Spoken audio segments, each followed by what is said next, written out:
My brother Reed and sister-in-law Nora have always wanted children. However, they are unable to conceive naturally. Nora had multiple ovarian cysts and eventually needed both ovaries removed as a teenager. Reed and Nora are in their early 30s. They're very urgent about needing to try sooner than ever because they say they're approaching an age where IVF success rates start to decline. Because of Nora's past medical issues, I'm told that she will need extra care and her round of treatments will be costly, a little over $27,000. Reed and Nora already have $9,000 set aside in savings for IVF treatments. They've raised $1,000 from friends. The rest of the family is pitching in smaller amounts as well. My mother is giving $2,000, Nora's sister Lauren is giving $1,000 and her parents are giving $4,000, which leaves about $10,000 left. Their insurance will not help cover it because they don't consider it medically necessary. Reed and Nora have also had difficulty qualifying for an IVF loan as they have poor credit. Reed and Nora are asking me to help because, according to the loan advisor, I'm allowed to take out the loan on Reed and Nora's behalf.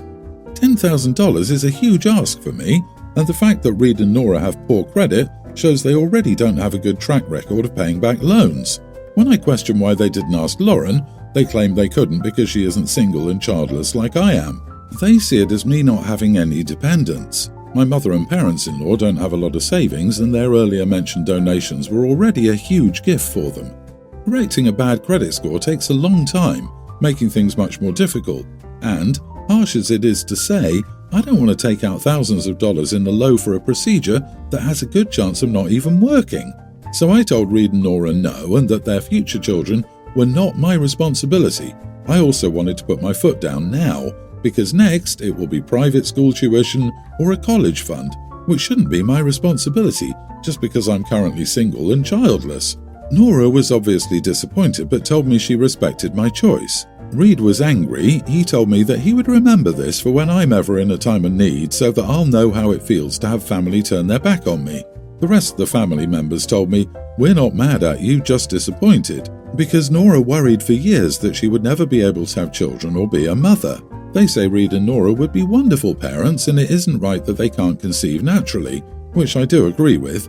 However, I still stand with Nora and Reed's future children not being my responsibility. I don't think it's fair that I should delay or give up the possibility of starting my own family to finance Reed and Nora's. Am I the idiot? Oh heck no, you're not the idiot. That is not your responsibility. I'm sorry they're struggling, but common sense would beg the question, how could they afford the child if they can't afford IVF? The treatment may not even be successful. Beyond that, what really annoys me is how they turn to OP because they're single and childless, and therefore deserve to be saddled with debt for someone's hypothetical child. As a person who is single and childless, the number of people who feel entitled to your time and resources, all while treating you as less than, is astounding. Yep, if the procedure fails, they wouldn't want to pay back anything because they got nothing. If the baby arrives, they wouldn't want to pay back because the baby is expensive. To me, they're just asking OP to eat $10,000 plus interest for years. Them already consulting loan advisors using OP's info and buying into other family members before they ask OP gives me chills. Never loan money or co-sign a note for people who can't get a loan on their own. There's a reason banks reject them. It's astounding to me that people are so bold. You should put your financial stability at risk just because they want you to. That's nuts.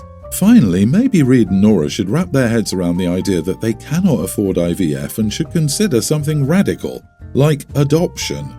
Here's the reality. Some people want to be parents. They can adapt. Some people want to be pregnant. There's nothing wrong with that and adoption doesn't satisfy it. I wish people would distinguish these more often. If a person can't get pregnant, that doesn't mean they will never be a parent. However, it may mean they will never experience pregnancy. For some people, that is devastating.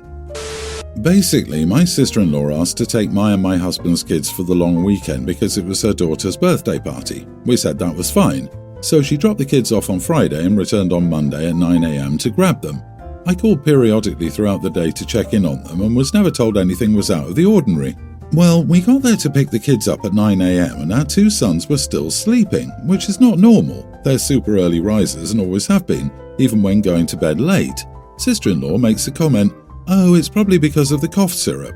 I asked what she meant, and she told me that apparently she'd given both my sons an entire cap full of cough syrup the night before because they weren't feeling well and started developing a slight cough.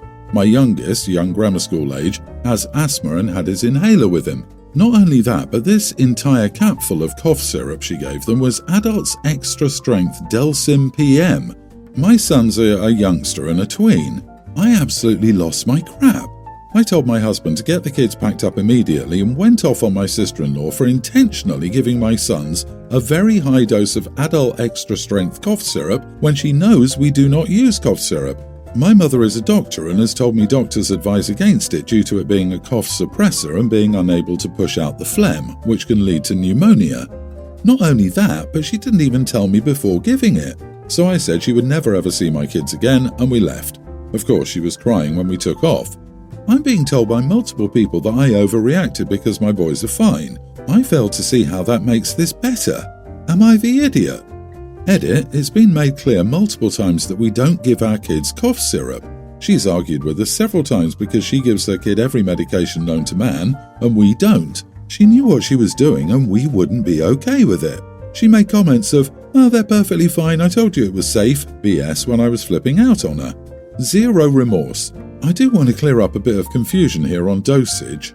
An entire capful of this adult strength Delsim is 30 milliliters. That means she gave a dosage 4 times too high in an adult strength medication. She didn't say anything to you about their developing coughs and dosed them with full strength adult cough syrup. She dosed your kids so they'd sleep.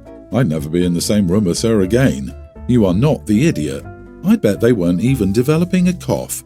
Maybe because I come from a crappy family, but I'm guessing either she wanted to sleep in that day, and the 2 boys had already proven to be early risers all weekend, or she was proving her point that cough syrup was totally harmless. I lead toward the former, but I've known people to do the latter, so it's a toss-up for me. I wonder how often she gives that to her own child. Doesn't matter who she is to you, she absolutely cannot be trusted with children. This is in no way negotiable. She may promise never to do it again, but there are many decisions to make when caring for children. Unfortunately, you cannot trust her to make the most obvious safety calls. So you must make the safety call to protect your kids from incompetent care. Honestly, I would call your doctor for advice, even if the kids seem fine right now, and I'd also be tempted to talk to your doctor about your worries for your niece. I, 31 female, recently bought a condominium in the downtown area of my large city.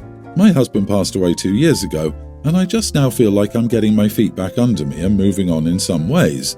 I was away last week for a girls' trip, the first trip like that I've taken since he passed. While I was away, my sister, 36, her husband, 38, and 2 kids, a male teen and a female tween, had a night in my city on their way to a vacation destination. I was disappointed not to be able to see them, but I offered to let them stay overnight at my place and they accepted. I gave them the codes to the door and the lay of the land, restaurants, etc. All good. The only caveat I mentioned to her was that in the master bathroom, I had some personal photos hanging just so she was aware. About the photos, they were taken by my husband on our honeymoon and they mean a lot to me. He was a photographer and took these shots of me at a waterfall and a stream we encountered during the hike. They are no-clothing artistic pictures of me. I keep them up in my private space at home as a reminder of our times together. Well, my sister wasn't pleased that they were up. She said she didn't know that's what I meant by personal photos, and that I should have given her more warning since they would be looking around my new place. I said I didn't consider those kind of photos a big deal. They're from 6 years ago, a different time in my life after all, and I had given her a warning in any case. She went on to say some stuff that I thought wasn't constructive, including that having photos like that would be a turn-off to any future guys I date, and it's kind of narcissistic. I think she said that stuff out of annoyance, but I didn't appreciate it. Anyway, am I the idiot? Should I have given her more warning? Not the idiot. You gave her forewarning and maybe she just shouldn't have invaded your private space. Also, the things she said were rude. Good for you to be happy and confident enough to be able to hang those pictures and enjoy the memories they bring. If any issues arise with future partners, I doubt there will be any problems, they can be discussed then and are none of your sister's business. You deserve an apology. Nobody cares what your sister thinks about your home decor, in your private space no less. The only thing you should have heard coming out of her mouth was, "Thank you so much for letting us stay for free at your place while we were in town." Sheesh. You can, quietly, let it be the last damn time your sister darkens your door. My sister is in the hospital following open heart surgery and asked if I would take her dog for the 4 to 6 week healing time after the surgery. I, of course, said yes. My wife didn't seem to have a problem with it originally either, but now there are issues. My wife has sensory overload problems, mostly when it comes to sounds. Anything loud sets her off.